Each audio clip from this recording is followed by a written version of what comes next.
Namaskar Mandali. Today's Pravachan by Shri Brahmachaitanya Maharaj invites us to reflect deeply on a core spiritual principle: total surrender to God. It is not enough to simply perform rituals or read scriptures. The essence of devotion lies in letting go of the ego, the false sense that we are the doers. Maharaj reminds us that we can free ourselves from bondage only when every action becomes an offering to the Lord, done without the pride of doership. And to reinforce this powerful message, we turn to the life of a great saint, Pamban Swamigal, whose entire being was surrendered at the feet of Lord Murugan. He is a true and sincere devotee who does everything with the genuine faith that it is service to God. One can only free oneself of doership by being such a devotee. To desire nothing but God is the mark of a devotee. Actions, even good and kind ones, lead to bondage if done with a sense of doership. Therefore, perform every act in the remembrance of God. It is no breach of ritual if one forgets the prescribed daily ablutions because of being engrossed in namasmarana. Only the time spent in the contemplation of God is spent happily. We forget ourselves while enjoying sensuous pleasures. It would be far better to forget ourselves in meditation.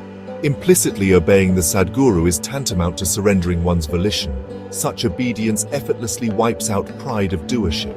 In the early stages, our volition often raises its head and tries to defeat the attempt of passive obedience to the Sadguru. But stubborn determination overpowers this volition, which then gradually dies out.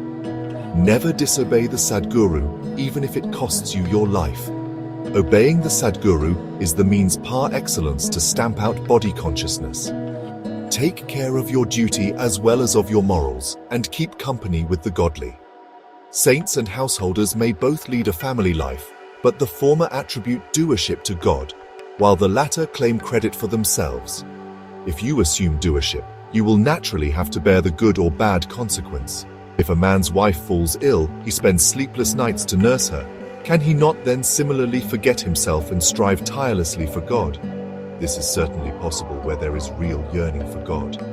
To the question, when is true liberation obtained? Sri Samartha Ramadas has given a very cogent answer in the words, "The moment you forget yourself in remembrance of God." To forget oneself thus is to realize nirguna. Association with a person generates affection for him. Will association with God not create love for him then? The essence of religion and the Shastras is to achieve complete surrender to Him and live solely for Him. Our true self is distinct from both the body and the mind. Try to live so by engaging yourself in Nama Smarana. Nama is so potent that it will achieve that end. No other means can achieve that. Pamban Swamigal, born in 1850 in Tamil Nadu, was a soul of pure devotion to Lord Murugan. From his childhood, he would write verses in praise of the Lord, even as a schoolboy. Though married and working, his inner world was entirely filled with divine love. Later in life, Pamban Swamigal suffered from a serious eye disease that threatened to take away his sight. But instead of fear or despair, he composed a powerful hymn, Kanda Anubhuti, filled with surrender and divine yearning. He said, "Let my body perish, but never my love for you, Muruga." By God's grace, his vision was restored, and even more importantly, his inner vision of surrender deepened. He renounced the ego entirely, saying, "Whatever comes through me is not mine, it is Lord Murugan's doing." He never claimed any power or attainment, always attributing it all to God. Even his mystical experiences and miraculous healings were accepted with utter humility.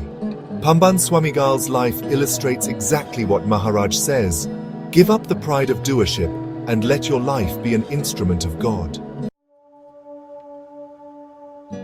To truly belong to God means to give up all sense of I and mine. Let our every breath, every thought be soaked in devotion. Pamban Swamigal's surrender brought him the grace that healed him, guided him, and ultimately made him one with the divine.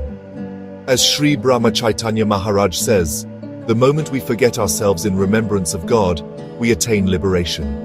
Let us take a step in that direction today, by chanting Rama's name, by living without pride, and by surrendering completely at the Lord's feet.